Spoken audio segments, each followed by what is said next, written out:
Fiecare clipă petrecută cu tine mă face să mă simt iubit și să mă simt că mă dăruiesc cuiva întru totul și că viața mea nu are sens.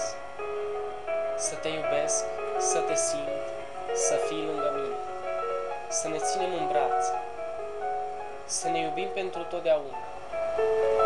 Se pare că uit faptul că perfecțiunea, așa relativă cum e ea, se stinge mai ușor în dor. Te iubesc, cum e singurul sentiment în care cred. Te iubesc fără să-mi pese dacă vom sta sub cerul liber iubindu-ne. Să fii lângă mine, asta e important. Am nevoie să simt că aparțin cuiva. Am nevoie doar de tine. Tu mă faci fericit și viața mea nu ar avea rost fără tine, îngeraș. 8 litere, 2 cuvinte, un înțeles. Un sincer te iubesc.